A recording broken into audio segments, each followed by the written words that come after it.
Thank you for being here. Wow. Our first live class in a year and a half. And you're the perfect and right people to be here. And I'm really delighted that you've chosen to do this. My guess is there will be other people joining us, maybe tonight, maybe next week.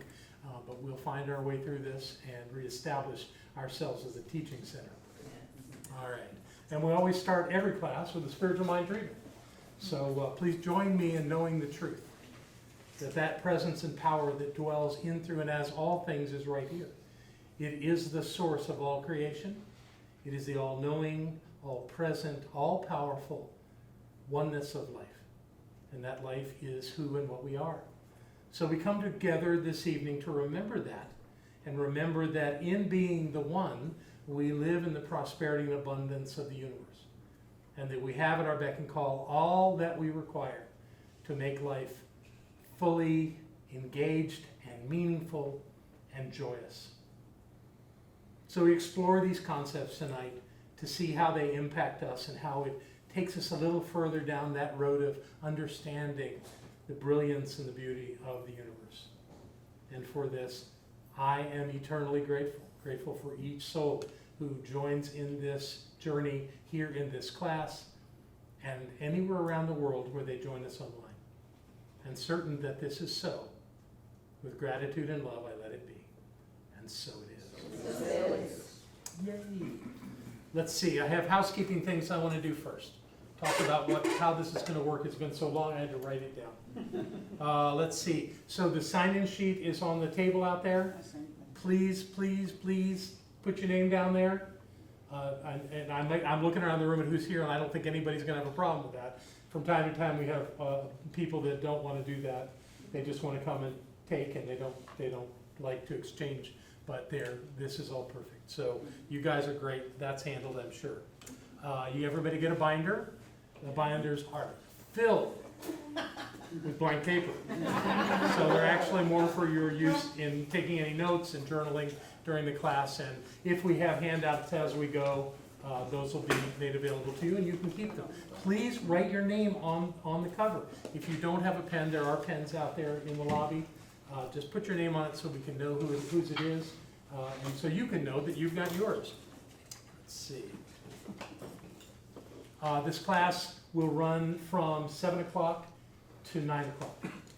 And we'll have a short, 10-minute break, somewhere between 7:45 and 8:15, depending on what I'm talking about and when's a good time to stop. So don't expect it to be on the button. I don't know how Barbara always did that. She took her break at 8 o'clock. She just stopped talking and take a break. So somewhere in there, we will definitely take a break. Let's see. Stick around for the second half of the class. It's juicy. I'll call you back with a little bell, a little chime, so when it's time to come back, so you'll know you don't have to watch a clock. And at the end of the evening, we've prepared some snacks for you. I guess you figured that out, some of you. And there's a minor amount of cleanup to do, and if we could have some help with that, that would be ideal. Is anyone willing to say they'll help? That's plenty. You guys got it covered. Okay, great. Thank you. That's wonderful. Okay, that's about what I had to share. I'm sure I'm looking, everybody knows where the bathrooms are. You don't need any of that stuff. So, in your binder, who has not done the prosperity class before ever? Wonderful. Everybody else been in before? Wow, okay, so this is all going to be somewhat redundant to you. But in your folder, there is a green flyer, and that flyer is a cornerstone of what we do in the class. And this has always been Barbara's part, so I'm taking over, and don't expect me to do it as well as she does it. But this was her baby from the beginning, doing the increased income program. Originally called, unexpected income is what we originally called it, but the truth is that we do expect it. We just don't know where it's coming from. So we expect it, we receive it openly, and it's an increase. And this is how this works. If you want to be in this program, and we're going to invite anybody online that wants to do it as well, we'll post this on the website and invite people to send us the information, and we'll include them. And when you when you fill out, put me on the list, that third section there, and separate that from the rest, we will keep these and we will treat with them every day, Barbara and I. And we will know absolutely that you are experiencing opulent success and prosperity in your life. So I want to read this thing that Holmes wrote that really fits so beautifully with this. Or actually, I want you to read it. Who wants to read the first paragraph there? Okay. The Law of Giving and Receiving by Ernest Holmes. Everything in nature moves in circles. What goes out must come back. Unless, is it on? Unless the seed is sown, it cannot bear fruit. There must be a planting time for every harvest. Those who give all receive all. Those who refuse to give limit the possibility of greater good returning to them. Yeah, who wants to read the next one? You want to do that, Amy? Love and you will be loved. Extend joy and you will become more joyful. The ancient Talmud says, God will doubly guide the already guided. And Jesus said, give and it shall be given to you. Good measure, shaken down and running over, they will pour into your robe. For with the measure that you measure, it will be measured unto you.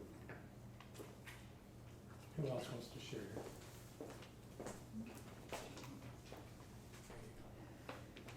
We do not give because God needs the gift, but because the giving increases, broadens and deepens the life of the giver. Nor shall we give from the standpoint of duty. The universe refuses to bargain with it. It already has given us everything it has, but also has provided that the gift of life can be received in the fullness only as it flows through us to the fullness of others. How wonderful it is, this exact balance which God and nature keep. How perfect is the law of good, and how glorious the opportunity to join with the infinite giver in the givingness of the self to the joy of life. Thank you. So what Ernest is really putting out here is that this giving thing is equal to the receiving thing. They are not separate. They're not things that are happening disconnected. They're connected. And that's the point of this. So the idea here is that if you want to have success, you must bring success to life. You must live successfully. You must, if you want to be prosperous, you must know how to give beyond yourself. That's kind of the point of this. So one of the elements of this is that this is a tool that we use to teach people about tithing, which Barbara and I have been doing our entire relationship. And it has made an incredible difference in our ability to be prosperous. So the idea here is, this is only about money you weren't expecting. It's not about your job. It's not about something that you had going on, that money was coming. This is about where you, what Barbara would always say is, wow, I never expected that. And if you can say that about money that showed up, was not expected, that it showed up from wherever it showed up, the agreement during the course of this class, this next 8 weeks, is that you share 10% of that with the center. So it doesn't impact your bottom line as far as what's going on in your budget or how you take care of your finances. This is above and beyond that. So it can't hurt at all. And in that process, many people find out that this idea of consciously tithing, and we'll talk about tithing another night, has a direct impact on our ability to be in that flow, in the receiving part of that flow. And tithing is just a great tool for that. So in the middle of the flyer is the treatment for increased income. And this is the one that we do together here in the class, and that as part of signing this agreement on here is that you're going to do independent of this class every day, as many times as you're willing to do it. Often it's been suggested you should do it 100 times a day. And people go, well, how would I have time to do anything else? And Barbara would say, do you have something more important than being prosperous? But the point is that You want these words to actually embed in your psyche. You want them to come to you as being the truth, of being the reality of your life. And when you do that, things happen. Interesting things, unplanned, unexpected, total surprises. And then you get all giddy about it. And you want to tell everybody about this money that showed up, which is fine, and that's what we do here. We do that sharing at the beginning of every class, so that whatever showed up, everybody has an opportunity to share it. And oftentimes we've had over the years, money showing up long before the class even starts. It's because, and that to me comes out of this idea that I learned from the Native Americans, is that once you agree to ceremony, the ceremony has begun. So once we agree that we're going to have a prosperity class, the class has begun. And things start popping. And I've got some of those things that I want to share with you. One is from a colleague up in Chicago who will be watching this course online. Her name is Reverend Mary Beth Spears. And she got a $15 money showed up out of nowhere, and she sent $1.50. So yay for Mary Beth. We have another person, a woman named Janet White, that lives in Dallas, and she's been following our center for several years. She's kind of like someone who's really engaged in who we are. She would be a focal person in the community, but she lives in Dallas, so you haven't met her, but we've corresponded many times, and Barbara and she have talked a number of times. In fact, she found the center when Barbara went and spoke at the church in Dallas more than a decade ago. And this woman, Janet, was in the room and just fell in love with Barbara and her energy and has always felt connected. So this is kind of her center. And so she watched online my talk a couple of weeks ago, which was the same name as this class, Living a Prosperous Life. And this is what she wrote me. I just watched your talk on Living a Prosperous Life that you delivered on May 30th, and I couldn't stop laughing. I have a brother who has mental health issues and with whom I have had nothing to do with for decades. I carry no negative thoughts about him. I simply don't think about him at all. So on May 29th, that was the day before my talk, I was surprised to get a lengthy email from him. It was clear he wanted some sort of connection with me, and I responded kindly, reminiscing of the good memories we had when we were kids. We did several email exchanges, and then he wrote this. I'm still going to get back with you later, but I'm going to send you a check for $20,000 next week, and I wanted you to know. And he did. He also sent a similar check to my sister and her 2 grown kids. The money cleared the bank on Friday, which is when I sent my tithe. And we did. We got a PayPal from Janet for close to $2,500 because she brought in other money during that time too. Just goes to show how brilliant minds think alike, and at the same time. Janet. And then I wrote her back, and I thanked her for understanding how all this works and being so clear about it. And she wrote me back. She says, I may have gotten the prosperity life thing down, but it took literally years after taking foundations to shift my consciousness from one of lack and limitation to one of abundance. Now, I know there is no such thing as lack and limitation, and I have the growing bank account and a fully paid house to prove it. So yay, Janet. Yes. Give her a hand. And since this class started, let's see, I received an unexpected gift of $100 for offering a little guidance to a couple of beloved friends. I got a refund from the U.S. Treasury of $148.50. Not sure what for. And Sam's apparently has a cashback program I wasn't aware of. So a check came in for $324.86. That's $573.36.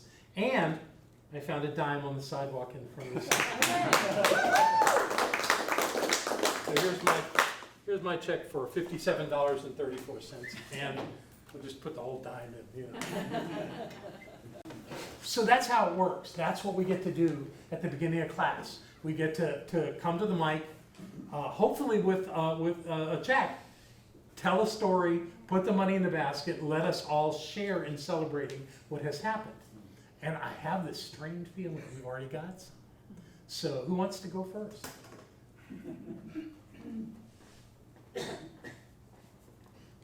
So my birthday was a couple of weeks ago, and I just visited my dad, who had wished me a happy birthday and told me he bought me a card, and he gave me $100.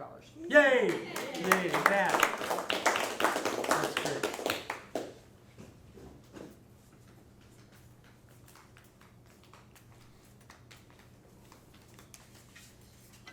So I had fallen away from doing the treatment for increased income. I used to do it daily and I hadn't been doing it for a while. But being the first day of class today, I woke up this morning and I did my treatment like 20 or 25 times. And then, went about my day and I continued to do my treatment. And then a couple hours ago, I checked my school email, and apparently the CARES Act had some extra money left over to give to students at university.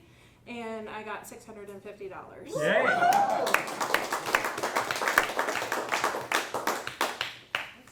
So some people might say, well, how does this absolutely connect to this class? Because consciousness drives everything.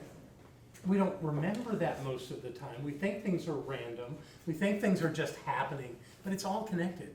It can't not be connected. That's the way it works. So this is a class about exercising that and opening ourselves up to possibilities. And that's what this class is about. That's what we're going to do in this class. And we're going to go deep into some things to make that happen. All right. So what we're going to do to kind of kick things off here is talk about some ideas that I've collected. There's no reading assignment for this class. I'm going to be working from a number of books and collecting some things to share with you. So don't worry about trying to read and keep up. And one thing I don't like, one reason I don't like having a reading assignment with a particular book and trying to go through the whole thing in a class is I have never found a book I absolutely agreed with. And which leaves me at places during the process of either telling you that this part of the book I don't like. Well, and I don't like dissing people. They've written a good, they've written what they've written with good intentions, and putting them down doesn't make sense. And the other way would be to try to teach it to you, and that would be insincere on my part. If it doesn't work for me, why am I telling you about it? So I'm not doing that. We're just gonna come together on Monday nights. Your assignment, ongoing, and I may give you some other assignments, but they won't likely be reading assignments. Your assignment is to do that treatment, to do it as often as you can, to start with it at the beginning of the day, end with it at the end of the day, and really make it work for you. And when you do that, everybody in this class will have something happen. And boy, have we had things happen in these classes over the years. My favorite story of all time was when we had like 300 people in the class. The sanctuary was packed. And the class was coming to the end. It was probably the 6th class of 8 classes. And Barbara had guaranteed everybody that if someone did the treatment every day and followed through on that and tithed on what they received, if they received anything, that she guaranteed something would happen to everybody. So it's like class 6, and at the end of the class I say, okay, who hasn't had some unexpected income show up? I think that's what we call it then. And we had like 6 people. So the 6 people, I said, meet me at the end of class, and we met over in the corner by the band pit. And we went around the circle, and I made sure everybody understood that they were going to have unexpected income. And one of them was a practitioner, which concerned me the most. And they all agreed that in the next week they would have unexpected income. So when we came to class for the 7th class, the practitioner came in with this big card, and it was covered. And I had no idea what it was. I didn't worry myself about it. But when it was his turn to speak, he came in front of the class and tore the cover off. And it was one of those monster checks from the state. He had won the lottery. He had honestly won the lottery. And we all went, the room went crazy. And it was just lovely. And he he kept his word, he tithed on it, it was just a fantastic experience. One other thing that happened is, this treatment, which we're gonna do here in a minute, I published in Science of Mind magazine. And when we put it in the magazine, I did what Barbara did, I guaranteed everyone and anyone that did that treatment every day, and I said 28 days, 4 weeks. They did it for 28 days without missing, and I guaranteed something wonderful would happen. I got a call one day when I was upstairs in a meeting, and I think Margot came in and said I had a call. I said, I can't take it right now. I'll get a number, I'll call him back. And I called him back after the meeting, and it was a couple in Glendale, California. And they said that they had read that and accepted that that was true, and that they recited it together every morning and every night, God knows how many other times. And on the 28th day, they were informed they had won the California lottery. Yeah. And so the lottery is not the only way to do this. We've had people receive cars and houses. We even had someone who received money that fell out of the sky. Honest to God, somebody else found a bag of money in ditched in bushes in Montfort. It's one of my favorite trees. Yeah. This sounds like drug money to me, but I don't care. It's only drug money until it's used for something else. But just you can't get in the way. That's why it's so important that it be from some unknown source, because you don't want to get your mind to get in the way of it. You want this to be open to any possibility that could possibly happen. Anything. And when you're open to that and you're ready for it, something will happen. So be prepared for that. All right. So why don't we stand and do this treatment? And if you don't by chance know it by heart, you can read along with your card. And of course, where the blank is, you say your name. You ready? Okay.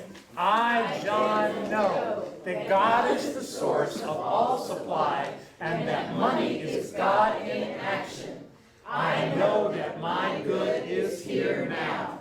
I am so rich and so full that I have an abundance of money to spare and to share, today and always. I know that true prosperity includes perfect health, perfect wealth, and perfect happiness. This word which I speak in faith knowing now activates universal law, and I accept the results. I bless all that I have now, and I bless the increase. I bless all the others in the increased income program of our class, and I know that we now prosper together in every way. I give thanks for this good, and so it is. Yeah, let's do it again. I, John, know that God is the source of all supply, and that money is God in action. I know that my good is here now. I am so rich and so full that I have an abundance of money to spare and to share, today and always.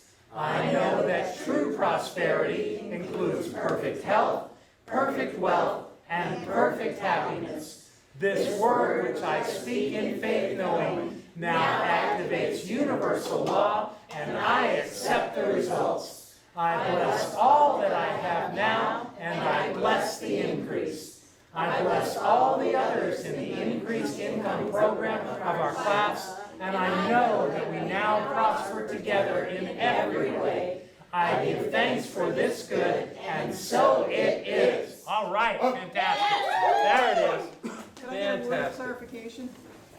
You have a question? Yes. Well, the thing says the program of our center. Do you want Yeah, us to say center we can say or it either class? way.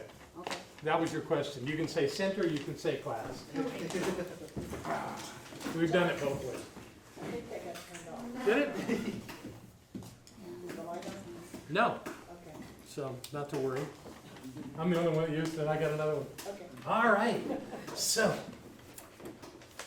we've got a little time. What I want to do is go through some ideas with you. Play with some concepts, and they're going to be up here on the board. You guys can't really see that. I can see it. Yeah. If you could close the blinds, we're getting reflection off the blinds. Yeah? I'm getting little lines across it. There we go. Is it only this one?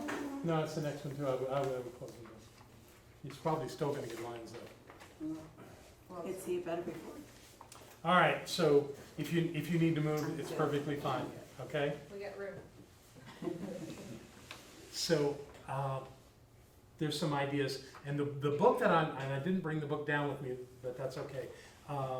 The book that I kind of drew some inspiration from for tonight, there's a book written by Fenwick Holmes. That's Ernest's older brother. He was also an ordained minister, but in a different faith. But he was fully engaged in the science of mind. And if you don't know who Fenwick Holmes was, he had an incredibly powerful impact on the New Thought movement, more than most people know. The largest New Thought organization in the world is not Science of Mind. It's not even Unity. It's called Secho no E. It's a Japanese New Thought organization. And the founder of that organization picked up a used book. He spoke English. He was an English translator during World War II. And he happened to be in this bookstore and saw this book by Ernest Holmes. The book was that I'm referring to as the 20 Secrets of Success. I'm not sure. Fenwick did this, yeah. You said Ernest. I may do that again. So anyway, the 20 Secrets of Success is the book I'm referring to tonight. But the effect that he had on the founder, the one who founded, was inspired by the Fenwick's writing, and wrote and actually started a New Thought movement in Japan, impacted even beyond Japan. He had over 1 million followers in Brazil. I know. So at one time, I don't know how big Secho no E is now, but it was a major organization in its day. Can you spell it? What's that? Can you spell it? I can get it for you, but no, I can't spell it off the top of my head. So these are some things that Fenwick wrote about the idea of success, and you know, there's not much of a line between prosperity and success. So let me share some of what he talked about. Some people believe that success is the attainment of a goal or some accomplishment, but truly success is an ongoing thing. Success is how you live your life. So it's not about, you can have a successful day and have experienced some kind of failure, but the success of the day is that you learn from that and use that to move forward. I was having a wonderful talk with Robin before the class started, and he said something's got him kind of tied up right now, and that he's finding the best thing to do with that is to laugh and to be okay with that. And by doing that, he can see the thing in a different light and take it to a different place. So success is not to add up all the things that really were big deal wins in your life. It's something more than that. So that's the success that Fenwick talks about. Let's see. The idea of success means that we're bringing some kind of value to life. Something is getting better because of what we're doing. Little bit, big bit, however it works. So the idea is to pay attention to things that are working in your life. They don't have to be big, they just have to be there. So by doing that, we take ourselves to a place that reminds us that being on this planet, being a human being on planet Earth, is making a difference. And when we can do that, I say we're successful.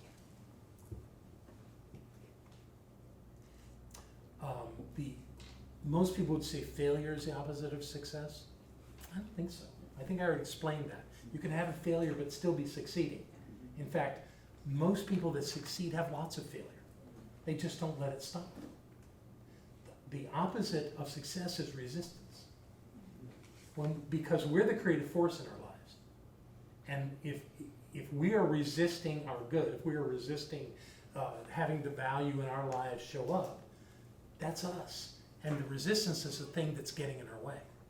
So by letting go of any resistance, by thinking that we're not good enough, by thinking that we're not accomplishing enough, we're resisting and we're keeping our good away and we're not living a successful life.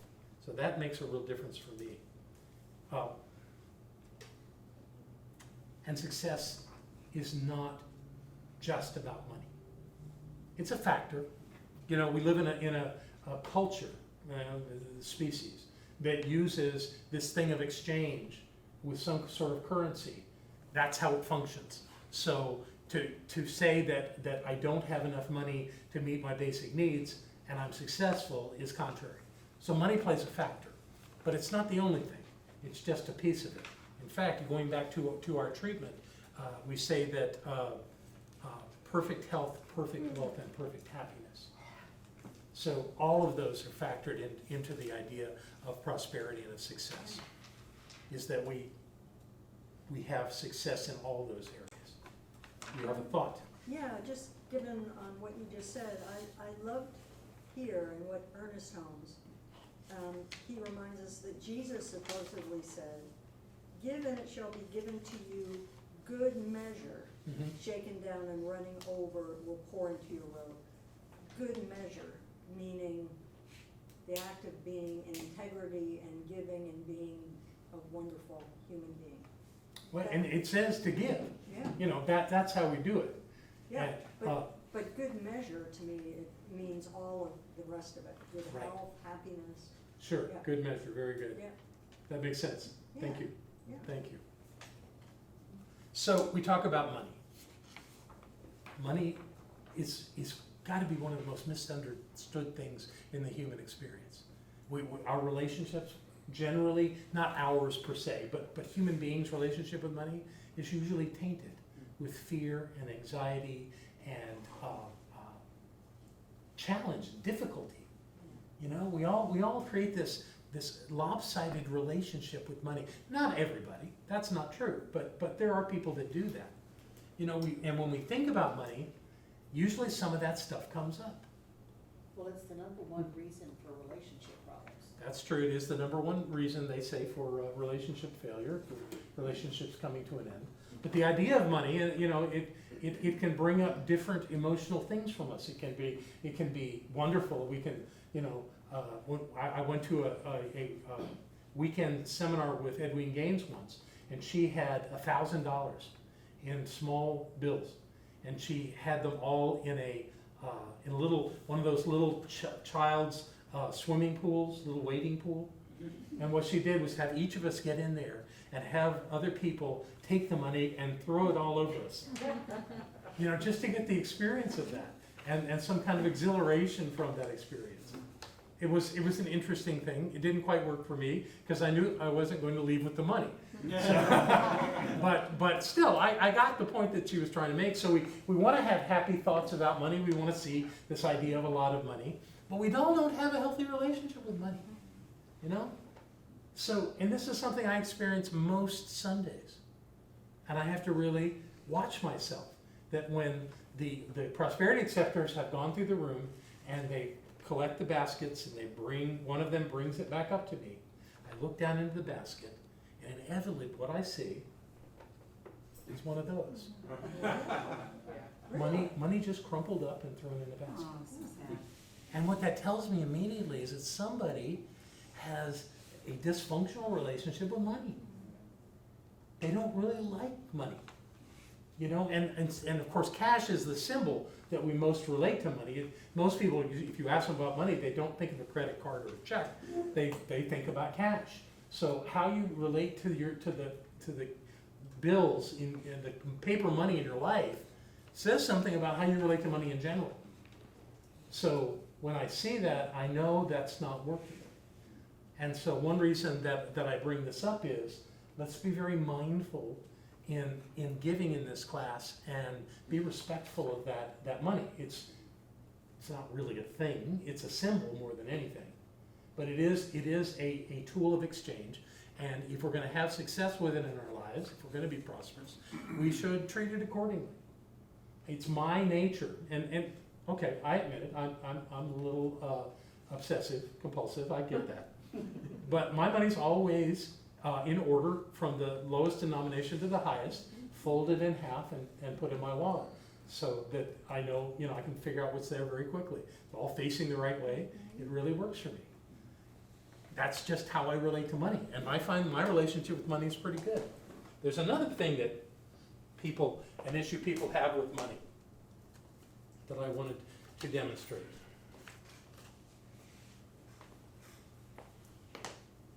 This is a quarter, which it's called a quarter because that's a quarter of a dollar, 25 cents. They're everywhere, all the time.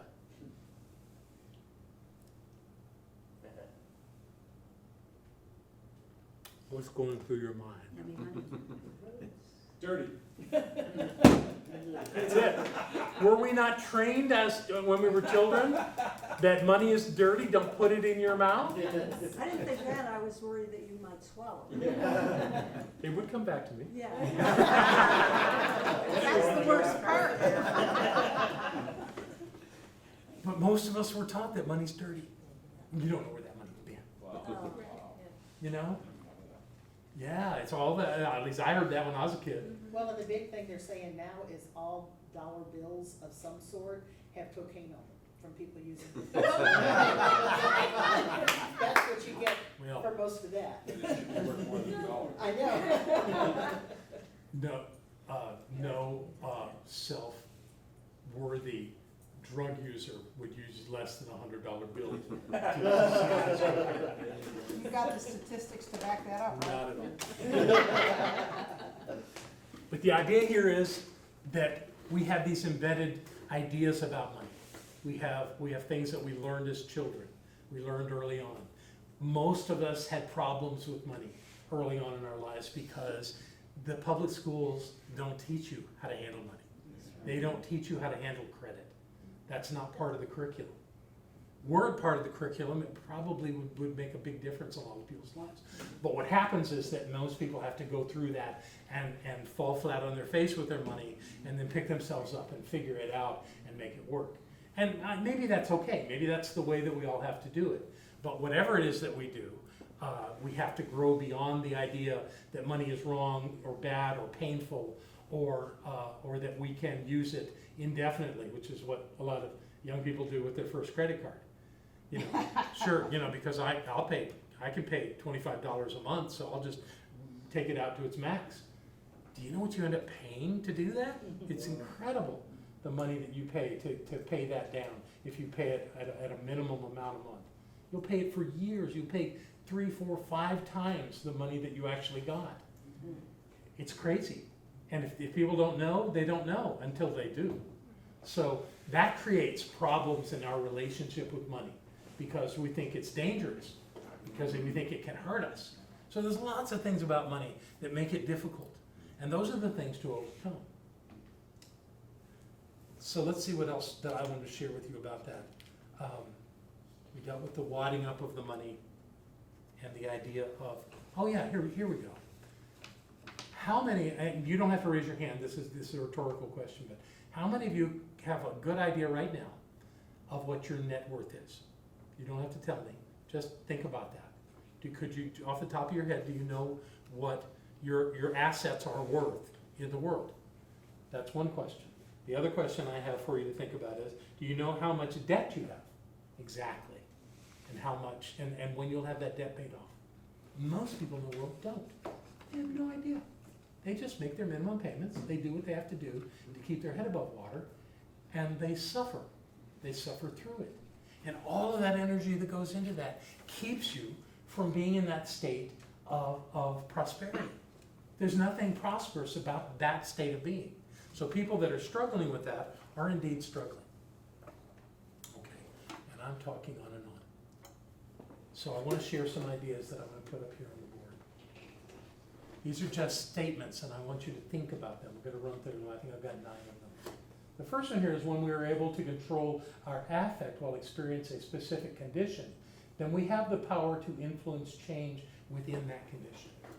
So something difficult happens in our lives.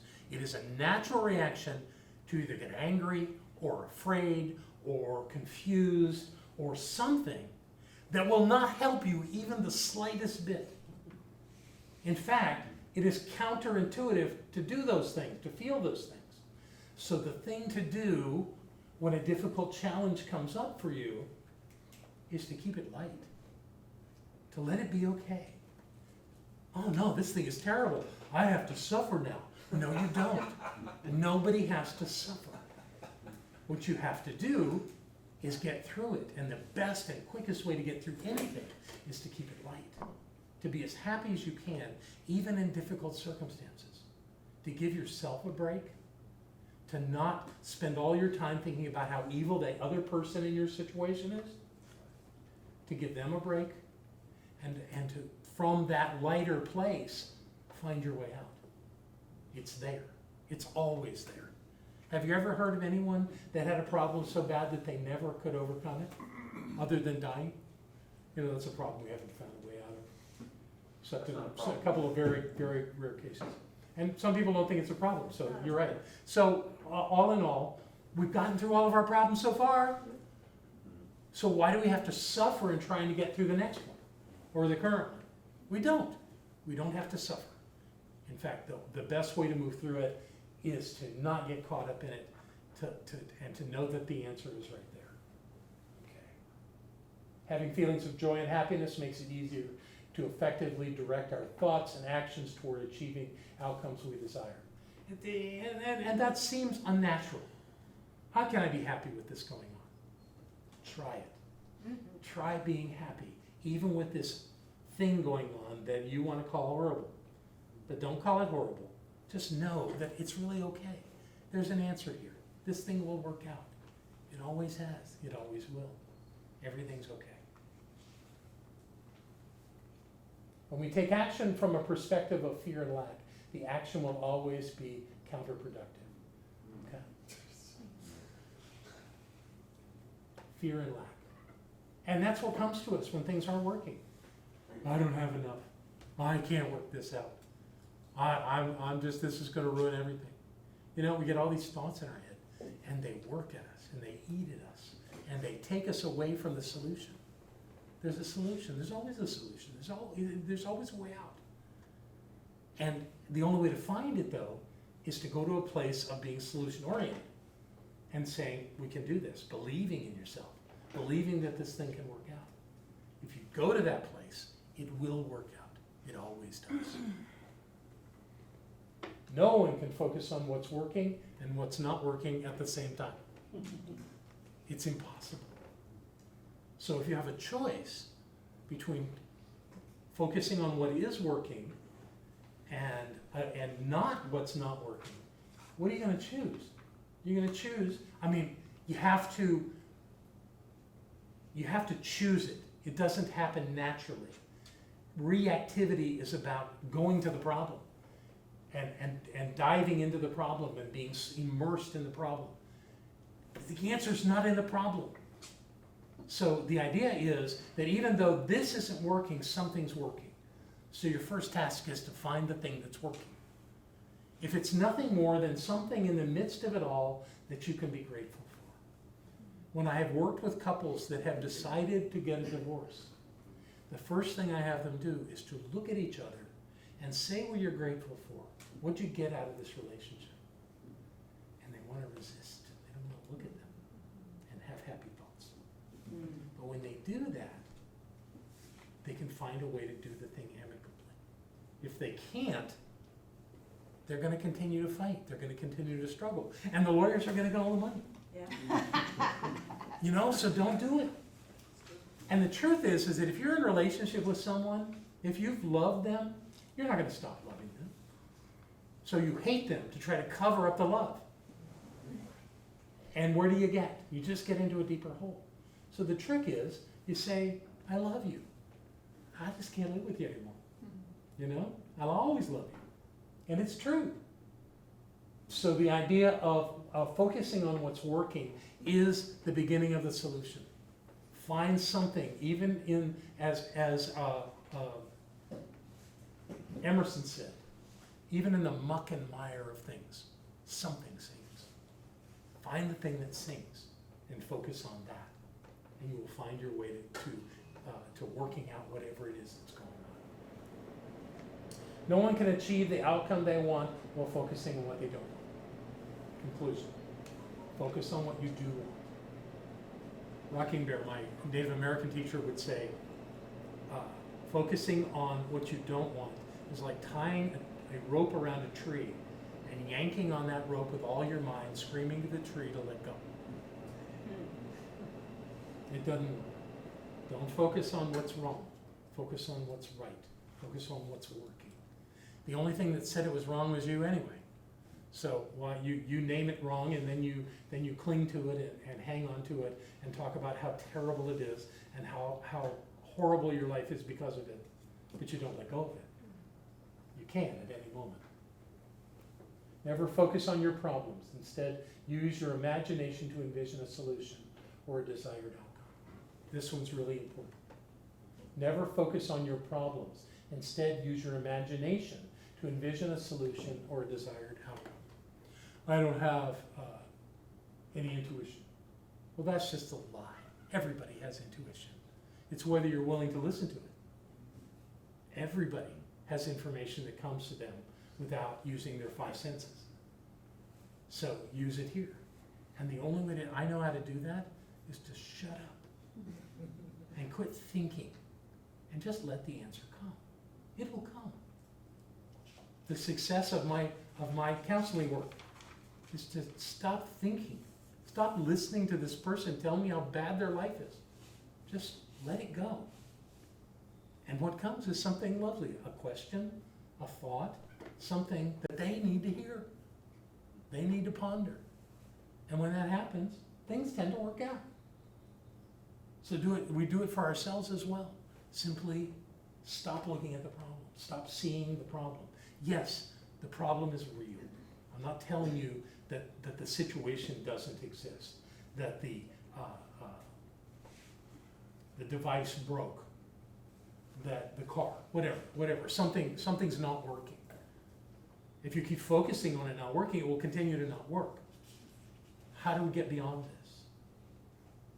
What is it that will make this thing change? And let it change.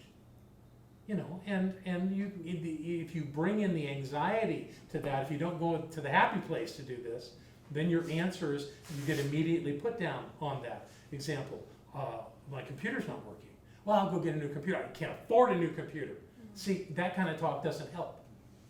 So be open to the possibility that it could just work out very easily. And it's amazing how often it will just work out that easily. I try to do this. I will tell you I don't do it every day, but I try to begin my day by identifying at least one desired outcome that you intend to experience that day. There's something about beginning the day, even before you get out of bed, to sit up and say, okay, what wonderful thing is going to happen today? It may or may not happen. That's not the point. The point is that you're looking for stuff to work out today. It may be something entirely different that works out. But just starting your day by planting that seed of something wonderful is about to happen is a wonderful idea. I remember once Barbara and I were in Miami, and I had she wanted to go shopping, and I had a conference call that I was supposed to be on. It was important for me to be on it. I think if I remember correctly, I was chairing the meeting, and somehow we lost internet. There was a storm. Something had happened and the internet went down. And I'm like in my car, planning on being at this meeting, and I can't get on. And I just went through these machinations about how I had screwed up. If I just stayed at the hotel, it would have all worked out. I did this. And I really started beating with myself. And I finally got to a place of saying, it's all right, it was just a meeting. We'll call another meeting. It'll work out. And I gave myself a break. And I was walking around at that point in the mall.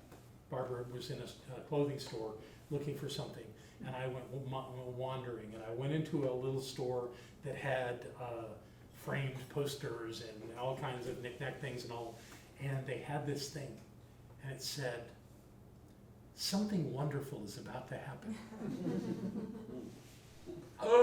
I want that. So I bought it, and it's actually over our kitchen sink in our house now. And it reminds me that no one got mad at me about the meeting. They all got on, I wasn't there, they just left.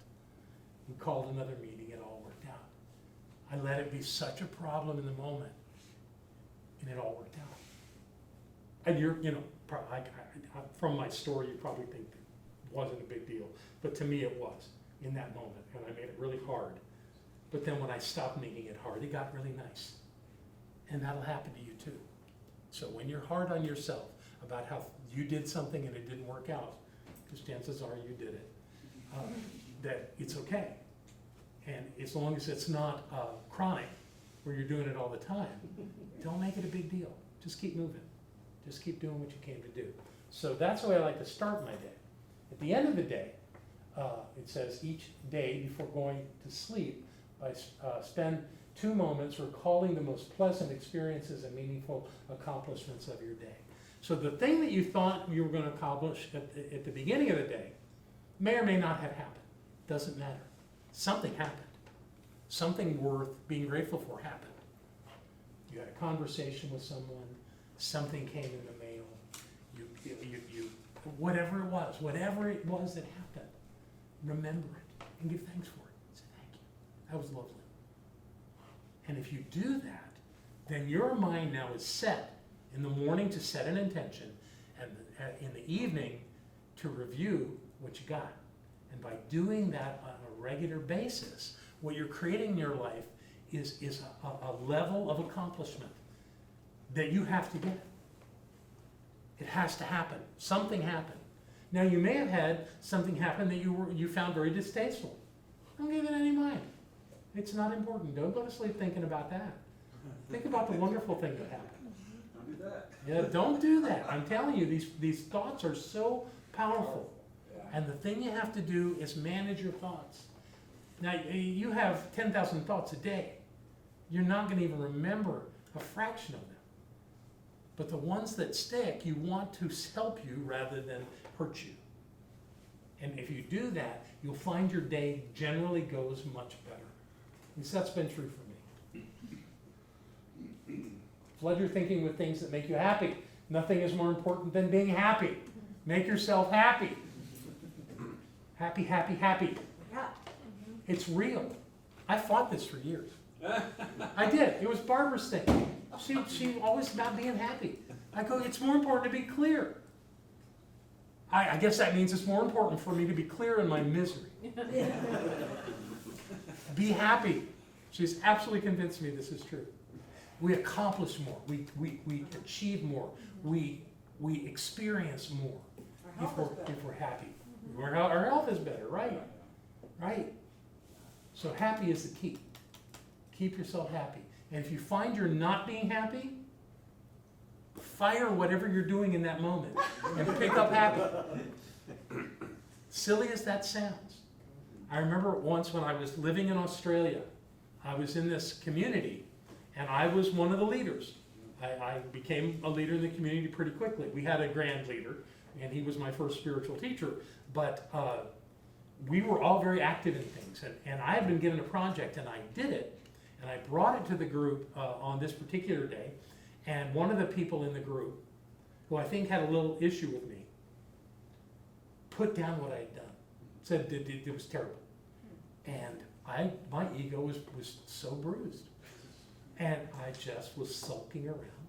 And that was the night that we had our class. This was the class for the community, no guests. One night was with guests and another night was without. And it was my job to do the announcements after Ken, my teacher, did his talk. And so I got up there, said, okay, we're gonna do this thing. And the announcement was about an evening program. And I'm probably over accentuating the sadness and the state I was in, but it wasn't good. And we were all about state. So everybody in the room saw me and knew something was going on. And in the middle of that, I had this little voice in my head, kick it off, get rid of that, be happy.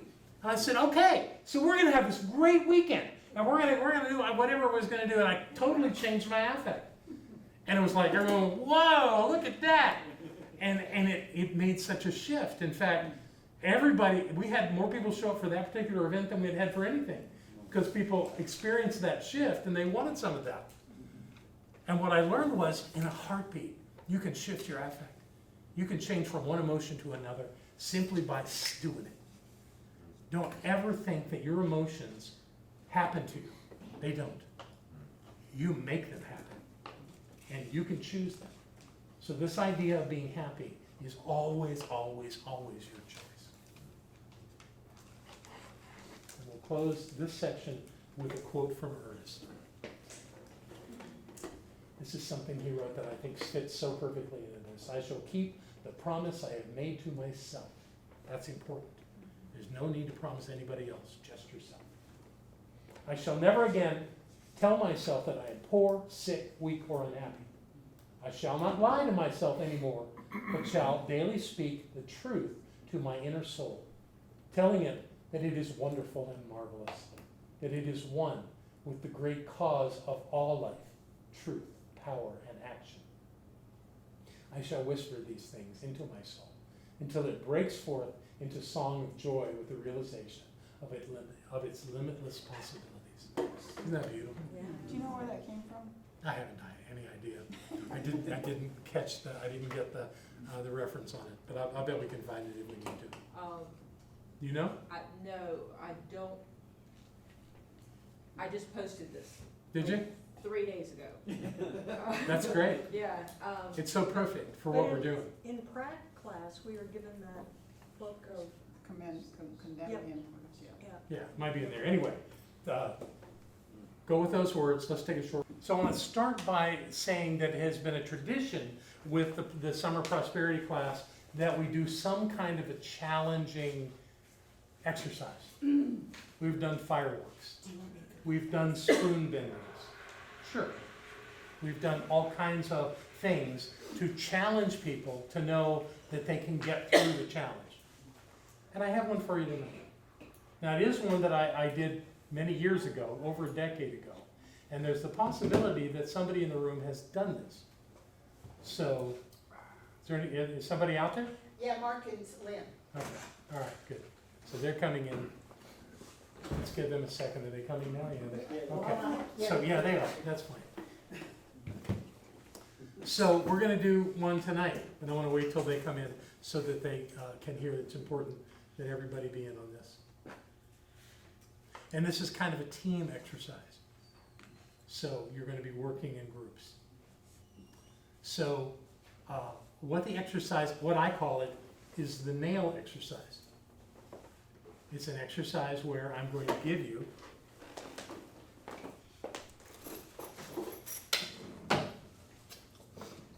a piece of wood and 17 nails.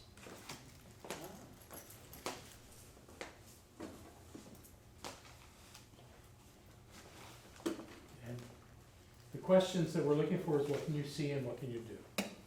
So, a little piece of 2x4 has a hole in it. And the first thing that you will do when you and the people that will be sitting at your table do is take one of the nails and put it in the hole, just like that, just like the picture. Okay? Here's the rest. Has anybody done this? Really? None of you have done this? Have we done it before I have, I class? can't remember it. It's been a long, long time. I'm delighted. That's great. I'm delighted. Yeah, really. So let me. What we're going to do is have you go to the empty tables at the other end of the room and fill those tables up. I don't care who's at what table, but whoever's at your table is your team. And here are your instructions as we go through this. You've got 17 nails and a block of wood with a hole in it. Here's your mission. Place one of the nails in the hole in the block of wood. Already done that. Set the block of wood on the table, flat, with the nail facing up, like this. Balance the rest of the nails simultaneously on the head of the nail that is sticking up out of the block of wood. All at once? All at once. Now, that requires some definition, Yeah. because immediately people think they're going to keep them in the bag. But they're not. Definition. Balanced means freestanding.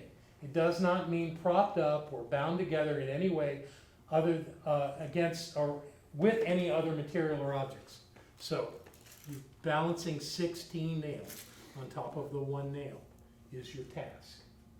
The desired outcome is achieved when the block of wood sitting squarely on the table has has all the nails on the top of it. Okay? It That's your assignment.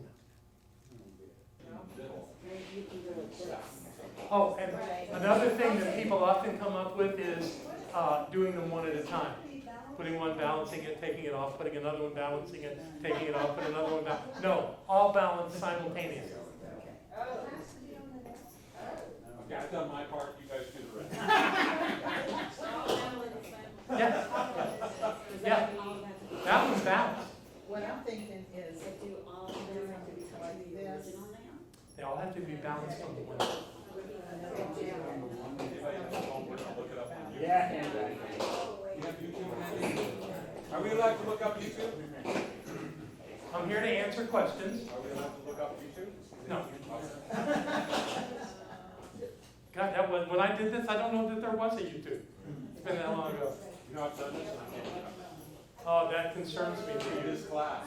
no, that concerns me that you've done it. I think you maybe need to excuse yourself. No, but I don't remember. But you will at some point. And that'll skew the whole Let's see thing. if something like this. So you want to step back from this. I don't want you to think Oh my God, thoughts are powerful. incredibly. Okay, the head makes it. I have done it too, rather than this.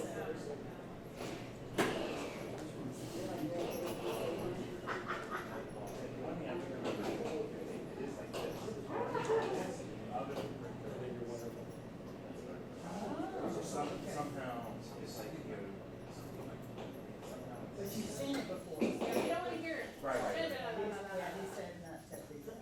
That's the start. I got it. Robin, shut up. That'll be right. Go. And wonder.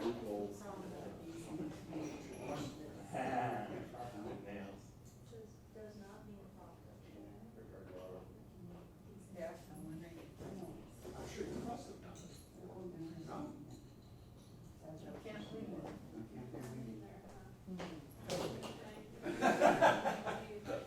Sure. What do you think, Lou?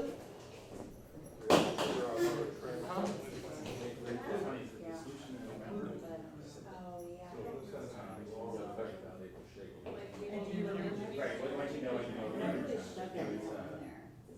Yeah, I know. I don't remember. Something like you.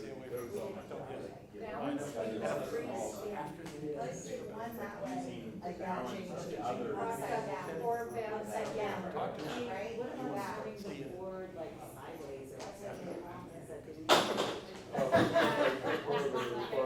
Wow. 17 hours of press, that would be, get stuff open. Fine. You win.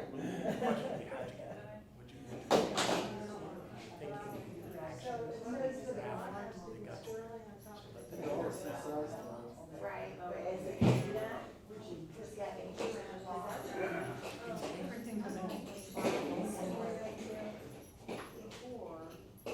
I've done this, I don't know, dozens of times with different groups.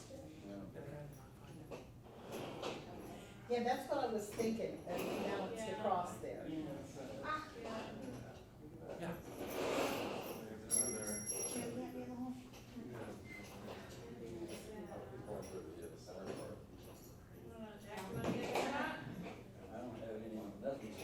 Yeah, that's coming in.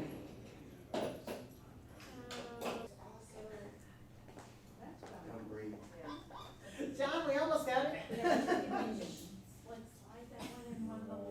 Oops, there it goes. Pull that Okay, Mark, you Okay, did good let- on getting us. Let's take a break. Yeah. Let's take a break and talk about it. I want to take a break and talk about it, okay? Thank you. They're close. I think we're close. So everybody just kind of look this way. Okay. What do you feel? What do you feel? Frustration. Okay, what else? Anything else? Frustration's the natural. Confusion. Confusion, fair enough. That's all. Excited, excited. Exhilaration. All right. So this is a normal process in life. There are always unknowns. There's always challenges, and you go, I don't know how to do this. I've never done that before. I don't get it. But there's always an answer. So the question is, how do you find the answer? How do you get to that place? One thing you do is you break through the frustration, you break through the confusion, and any kind of upset that shows up. I remember the first time I did this, I was very frustrated. And there were people going, this is impossible. We can't do this. You're just trying to piss us off. You know, all of that was going on. But there is a solution. There is a solution. So what I want to do, and I don't want to do it with you, I want to do it with them, because what's happening over here is that somebody in the circle knew the answer. That's not true. No, someone in your circle knew the answer. They're no longer sitting in your circle, but someone knew the answer, and they gave that to you. No. Trust me. That's how mind works. They gave it to you by envisioning it sitting at the table with you. It wasn't done with any intention or trying to create a problem, but that's what happens, and that's why I asked the question up front. And what often happens when you do something you've done more than a decade, you don't immediately remember. But then when you start doing it, you go, oh, yeah, I remember this. And that's what happened over here. So you guys just sit still, and let's just go through with the other group what we're looking at here. So everybody close your eyes. Close your eyes. And I want you to envision 16 nails balanced on the top of the one nail. 16 nails balanced on top of the one nail. Just let it come. Don't force it. Just open your mind to the possibility that that can happen. Let it come. Doesn't matter what comes, just let it all come.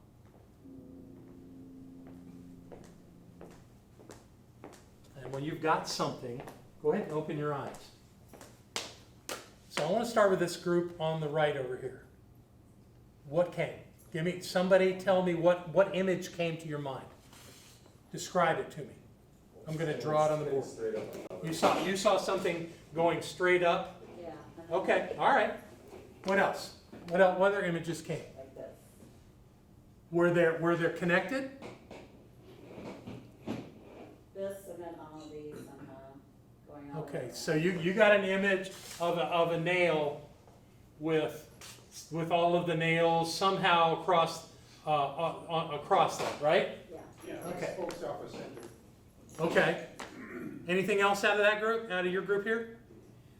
Well, I kept seeing the issue that I had before, is 2 nails on 2 nails on 2 nails. Okay, so you saw some kind of thing like this, Yes, and continuing. right. Yeah. Okay, all right. That's all. This is all good stuff. Anything else out of this group? Okay, how about you guys in the middle? What kind of images came to you in that little just momentary thing? A triangulation? A triangulation. So a triangle would be like this. Where's the? That's as far as it got. Okay, well that's all right. No, that's all right. This is good. So a triangulation. Where in that triangle would the head of the nail sticking in the wood be? Wherever it would balance. Do you have a visual of where that would be? Is it down here? Is it up here? No, it would be offset somewhere. Offset. Okay, all right. I'm not sure what that means, but that's I okay. just saw a series of triangles Okay. balancing on Okay. each other. All right. Well, we're immediately going to go to Star Yes, David. like that. Okay. All right. All right. All right. Anything else come to you guys? Well, the triangle idea. The triangle idea is interesting. If the nail, the one nail that's in the wood, is here. But I thought they could not be propped up. They can't. So that would mean that this somehow is balanced. And the bottom one would fall. Well, the bottom one probably is the wood.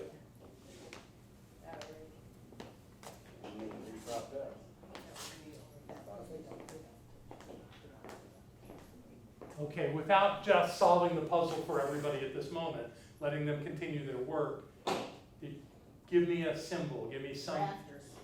Rafters. Okay, so a rafter might look something like this.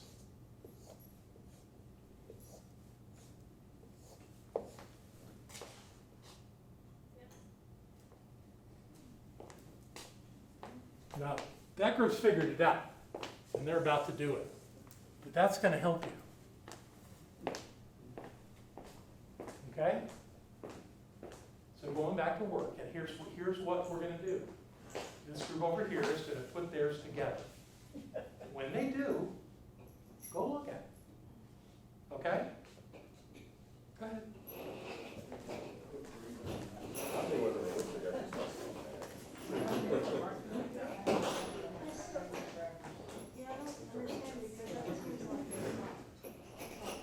You might as well come back over now. That's what I was saying.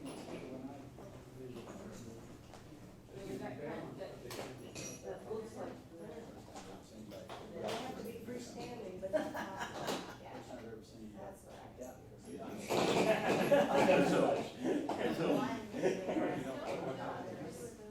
Well, here's the hint for you. I'll try to build it. It'll look like she's building it. right, I know two. Well, I think it's, Okay, sorry. Go ahead.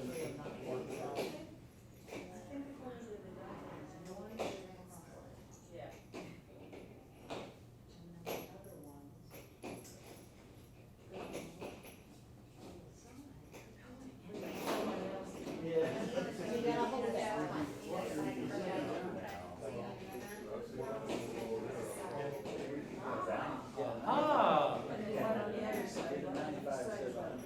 Just type it in.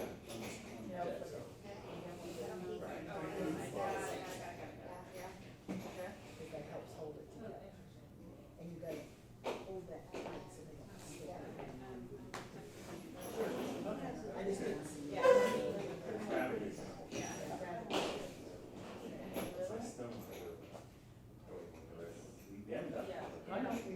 That's your challenge, and you'll get it. We were able to get one rested. Well, I think they're supposed to be angled down. And that one we were able to rest on top. Oh, yeah, can we do that on the Is there enough room for that? So here's, look at your top nail. Don't you think it would be more efficient if they were lined up, because they're not. Your top nail, your bottom nail. There you go. You got lots of room.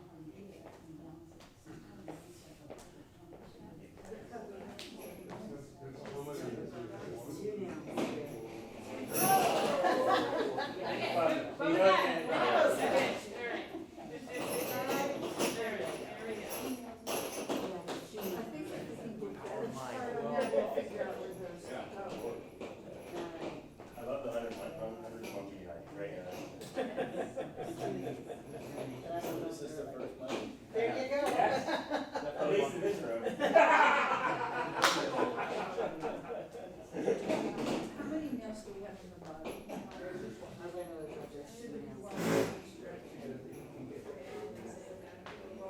So let's keep going. Let's just get them on. This is one is like,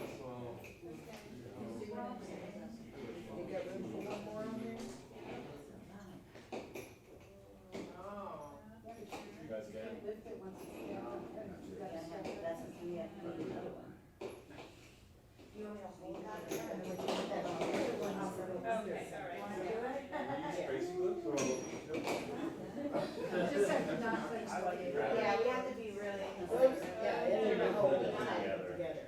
He's frowning, so there's Because something the head's then. Something's the matter. It's just a tweak. Yeah. It's not that that isn't gonna get you where you wanna go. Yes, that's what I would say, one each way, one nail each, and then build up from there. See, we only have one on the bottom. Everybody. Okay. Yeah, I think we should put them on there, you hold it, and then uplift it. Well, I mean, let's just, yeah, we can.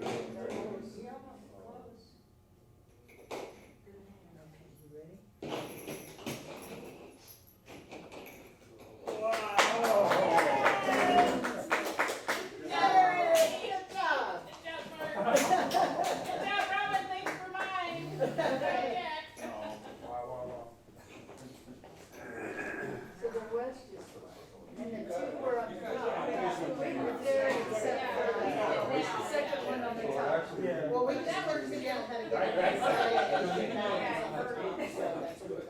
Wow. All we have Right. to do. did was a lot. Yeah, that's true. But, yeah. Incorporated, Yeah. really good. Yeah, they only have one on the bottom. We Yeah. got it right, we got it right the first time. One on the Yeah. bottom. Two on the top. Yeah. Doing is using the leverage and. Yeah. But that might work Yeah. too, right? Is there more than one solution? No. Yeah, actually, Mark, don't well, leave the table. you gotta have the one on the bottom. That's good, we can redo it. That's right, we're confident now. I built it today, and I had one on the top. The high is not as, Oh, yes, the okay. answer is yes, Yeah. I mean, you You can just do gotta tighten it small, up. large, and go high. That's not nearly as fun as, trying to get like two to get together and, so. Love Like make those an arch arches. type Yeah, of I've never done an arch, I'm not that good yet, Yeah. so, but it's, for me, I use it as a meditative process, because if you're doing stone stacking. Put and that you one put on it after we get it. that's on like, the nail. you can't really think of anything else, right? Yeah. Because if there's anything else, that energy just makes it all Except go for away. this So one, you it's go gonna to come the up, but stream, if by it the doesn't stream, have that you head, My we favorite keep is it on. streams. You don't have to have a stream, but my favorite is to have running water. There's something about that. Right, It sounds so cool when you're out for a walk and you go to the street and you see something that's done You that. get another It's in there. day, I'm always grateful when I come across them. And some people complain you're messing with, Oh, you know. Stop it. Well, I just make sure I don't do it in any place for media. Can you just go closer to Right. it? I do try to. Yeah, there you go. No, it's a valid reason. Yeah, yeah. Those salad But- hell borders, right? Right. Right. Yeah. But it's not For like the most part, it's It's not like you're blocking the stream, you're just putting a rock on top of a rock. Right, you can let the rock under, it's Yeah, like that's people right. say, so, and they can move, right, they're not gonna die because you. Well, there are some though that don't. They take away their home and they We're gonna set it back down for a don't second. look for another one. That's Right. just how that species is.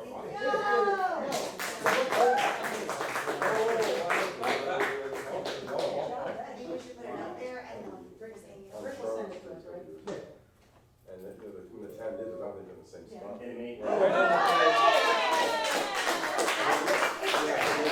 All right, let's all come back to your spaces up here. He said go back to your seats. Yeah, come on back. Let's talk about it. You wanna do this for me, April?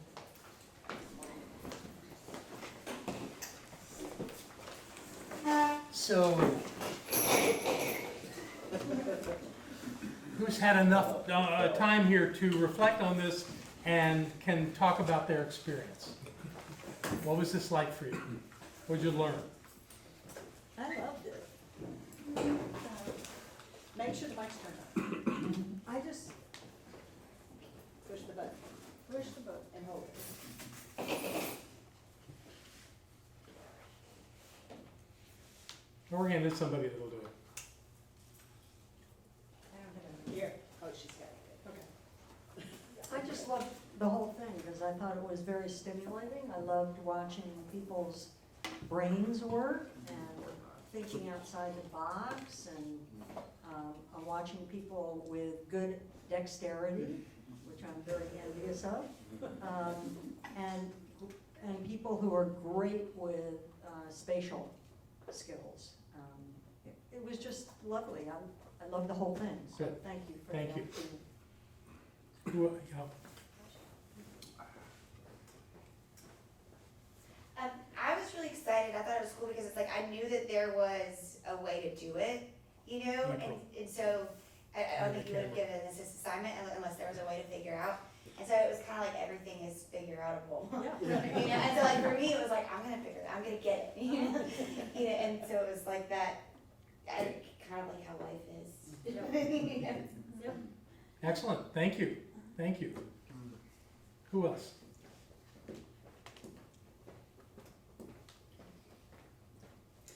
thought it was a good group think to work as a group to try and figure out instead of just doing it on your own. Nice to collaborate with other people. Yeah. Yeah. Very nice. There was an element, did y'all feel an element of competition between the tables? No, Good, that's great, because that wouldn't have helped. we didn't think about the other tables at all, I don't think. No. Not that they don't love you. What do you want to say, Troy? I'm not sure. Okay, you're still working. I had something that went boop. Yeah, if it comes back, let us know. I will. Who else? Anybody else? I want to talk about the experience of someone in the circle knowing the answer. The answer is always there. It's a question of how available it is and how open people are to receiving it. I've done this with numbers of groups and seen them hunker down and getting to a place of frustration where this is ridiculous, this is impossible. They just couldn't see it. And the first time I did it, I couldn't see it. I wasn't the one that figured it out, somebody else did. But once you can see it, it makes perfect sense. It's easy. But without having some visual of it, and Robin did at the circle, in the group he was with, he remembered that he'd done it, but he couldn't remember what it was. But you start playing with the pieces, and you go, oh. And it's there. In the circle, the answer was there. So even though he didn't say anything, he did a little coaching, but I stopped him. And then the rest of the circle, they had it. They had it. And that's, in many cases, that is such an advantage and such a wonderful thing. I was hoping there'd be more frustration, but you guys aren't prone to that, which is fine, But the idea that you don't know what it is, but I keep telling you there is an answer, it can be done, opens up that possibility in your thinking. And eventually, something comes, and you start working it out. And that clue that you gave about rafters was very smart. It made great sense. It didn't really speak to the interconnectedness that was required to do Well, but rafters are connected like they, that. they are, but they're not like, I guess maybe they could be, some could be, but normally they're nailed together. And Well, even though we yeah, were that using too. them. These It's were just nailed that balance. together. But the idea, obviously, that I wanted you to get was you can move through the not knowing and move into the knowing. And it's always there. So if you ever get the thought that something is impossible or it's not going to work out, that's your defeat point. Don't play with that. That's venomous. That will take you to your loss.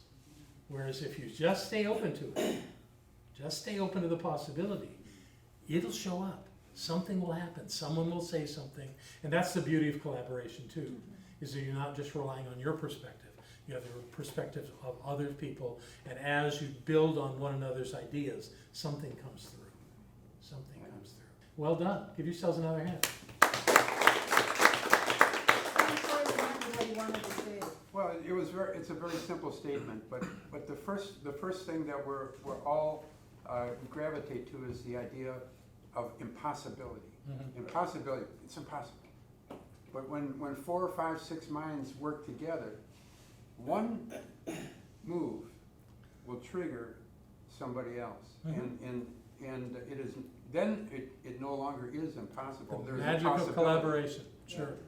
And in most cases where collaboration is working, nobody knows the answer. In the world, nobody knows the answer. This is something new. It's on the cutting edge of some technology or something.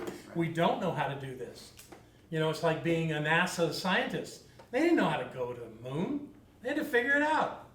You know, step by step, they had to figure it out. And that's the beauty of this, is that by collaborating and working together with others, you'll find your way. And that's for me, the part of having people to work with. It brings that element to it, makes it all the more possible. And the results come faster. So congratulations, you all found the answer to the puzzle. Well done. That was great. It was very joyful It was. to come to that. Yeah, the end is exuberant. Yeah, Right. absolutely. Absolutely. So let's see. Mark, will you go turn the lights in the room down? We're gonna leave these lights on so we won't be completely dark. But the last thing we're doing tonight is I'm gonna take you through a really quick process. So what I want you to do is just close your eyes.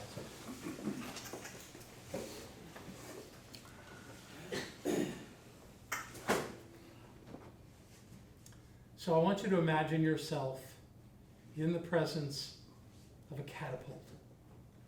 You know what that is. That's that strange machine that is pulled back, an arm that's pulled back, and something is put on it, and it's released, and it flies into the air. It was an old wartime device used in battles. And there's this catapult there. Just leave it where it is. So what I want you to do is imagine a time when you were meshed in a failure. Something was not working. And frankly, it looked like you were the one that was making it not work.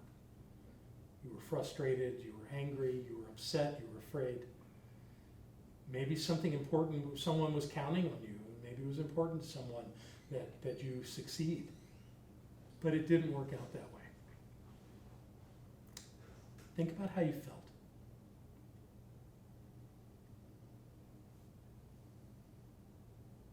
What was going on in your emotional state? Maybe you felt small. Maybe you felt inadequate. Maybe you felt like a failure. All of that is perceptions. But the energy is real energy. So as you've reconjured this energy up to remember it, I invite you just for a moment to feel it. Feel how heavy, how unsatisfying it feels. So I want you to ball up that energy. Get it out of your body and create it into a ball of energy. I want you to walk over to the catapult. Now, the arm of that catapult is already pulled down, and it's under a lot of tension. I want you to take that ball of energy and put it right there in the spoon, in the holding space of that catapult. Just put it all down in there. I want you to step over to the lever that will release that arm with great force, very powerfully. And as you're ready, pull that arm. Watch that thing shoot off out into the air all the way to the horizon. Watch it go. It's gone. It's out of sight. It's nowhere to be found. It's gone. How are you feeling right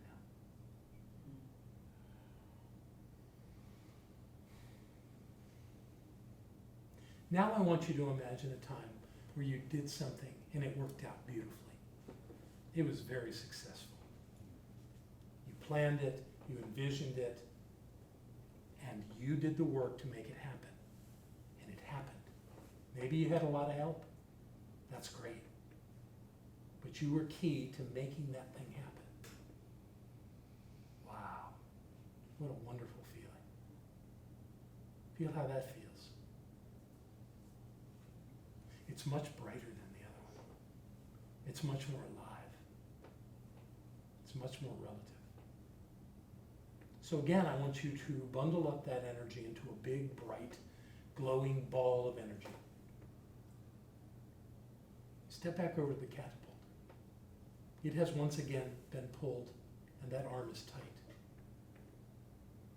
And place that ball of energy down in the bowl of the catapult, just like you did before.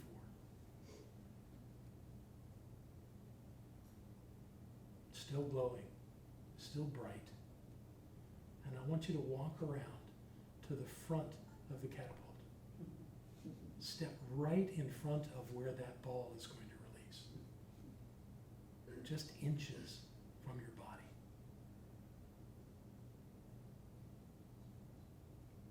you're ready, nod your head, and someone's going to pull that lever. The catapult's released, and that energy has been slammed back into your body. It's gone to every cell.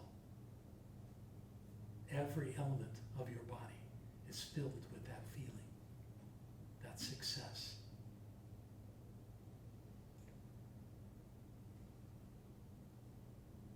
And when you're ready, open your eyes.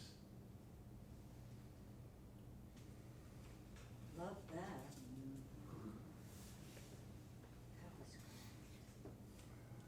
That's the truth of you. You are a success.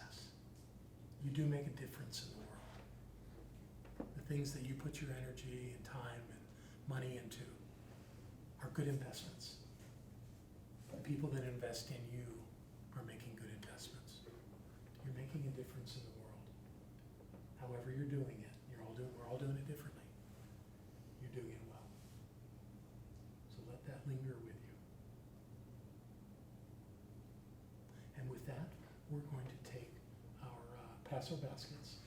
And before we can pass the baskets, we have to do our prosperity, increased income. Do we put our pieces of paper in the basket? You can put your green sheets in the basket as well. So what I know is that the presence and the power of the one keeps showing up because that's all there is.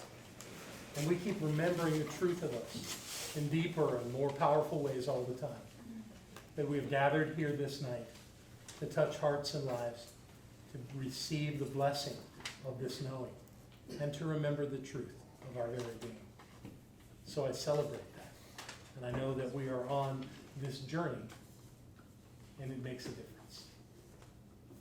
And as much as we know that, we speak these words together aloud. I, John, know that God is the source of all supply, and that money is God in action. I know that my good is here now. I am so rich and so full that I have an abundance of money to spare and to share today and always. I know that true prosperity includes perfect health, perfect wealth, and perfect happiness. This word, which I speak in faith knowing, now activates universal law, and I accept the results. I bless all that I have now, and I bless the increase. I bless all the others in the increased income program of our class, and I know that we now prosper together in every way. I give thanks for this good, and so it is. One more time. I, John, know that God is the source of all supply, and that money is God in action. I know that my good is here now. I am so rich and so full that I have an abundance of money to spare and to share today and always. I know that true prosperity includes perfect health, perfect wealth, and perfect happiness. This word, which I speak in faith knowing, now activates universal law, and I accept the results. I bless all that I have now, and I bless the increase. I bless all the others in the increased income program of our class, and I know that we now prosper together in every way. I give thanks for this good, and so it is.